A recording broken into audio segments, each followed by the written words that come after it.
देश में पहली बार लोकसभा चुनाव साल 1951-52 में हुआ था।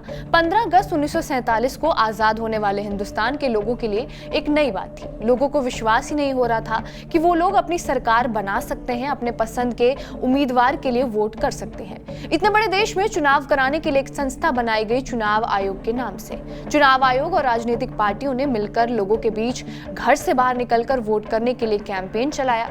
देश के 3000 सिनेमा घरों में चुनाव आयोग ने वोटिंग के प्रति जागरूकता के लिए डॉक्यूमेंट्री दिखाई थी। डॉक्यूमेंट्री का मैसेज सीधा था कि लोगों को इस बात की समझ आए कि वो अपनी ताकत से अपनी सरकार बनाने जा रहे हैं। इसके लिए वोटिंग करना बेहद ही जरूरी है। ये 21वीं सदी है और वो 50 का दशक था। भारत के 85% लोग अनपढ़ थे।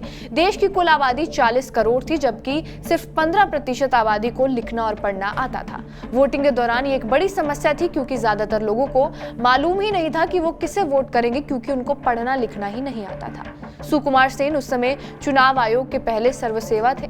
उन्होंने तय किया था कि राजनीतिक पार्टियों का चुनाव चिन्ह उनका प्रतिनिधित्व करेगा। जवाहरलाल नेहरू की अगुवाई में कांग्रेस पार्टी का चुनाव चिन्ह 2 जोड़ी बैल था।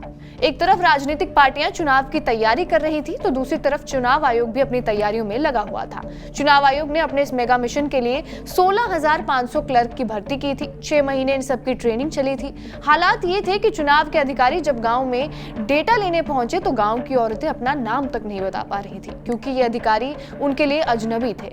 औरतें अपने परिचय में खुद को किसी की बीवी, किसी का भाई, किसी की बेटी बताती थी। जब चुनाव अधिकारी डेटा लेकर दिल्ली पहुंचे तो इससे 28 लाख नामों को वोटर लिस्ट से हटा दिया गया, क्योंकि ये लोग खुद को खुद के नाम से ही नहीं पहचानते थे। 2024 में लोकसभा चुनाव 7 चरणों में हो रहा है। देश का पहला लोकसभा चुनाव 65 चरणों में हुआ था। चुनाव होने में 4 महीने लगे थे और किन्नौर जिले के एक बुद्धिस्ट ने पहला वोट किया था। बर्फबारी से बचने के लिए चुनाव 25 अक्टूबर 1951 को शुरू हुआ था और पहले लोकसभा में एक वोट की कीमत 60 पैसे थी। 2019 के लोकसभा चुनाव में यही अब 72 रुपए हो गई है। पूरे चुनाव में 20 लाख बैलेट बॉक्स का इस्तेमाल किया गया और बैलेट बॉक्स बुलेट प्रूफ बनाए गए थे। बॉक्स को बनाने में 8,200 टन स्टील का इस्तेमाल हुआ था। भारतीय वैज्ञानिकों ने खास तरह का एक इंक बनाया ताकि एक व्यक्ति 2 बार वोट ही ना कर सके। यह इंक कई दिनों तक लोगों की उंगली पर रहा था। इस लोकसभा में कांग्रेस को 479 में से 364 सीटें आई थी और पहले लोकसभा चुनाव में भीमराव अंबेडकर की हार हुई थी। Ambedkar reserve seat north central Bombay से खड़े हुए थे और बांद्रा लोकसभा के उपचुनाव में भी अंबेडकर हार गए थे। बाद में वो राज्यसभा के सदस्य बने। बहरहाल आपका इस वीडियो पर क्या कुछ कहना है, हमें कमेंट बॉक्स में जरूर बताएं। बाकी देश और दुनिया की तमाम बड़ी खबरों के लिए बने रहिए हमारे साथ TV9 डिजिटल पर।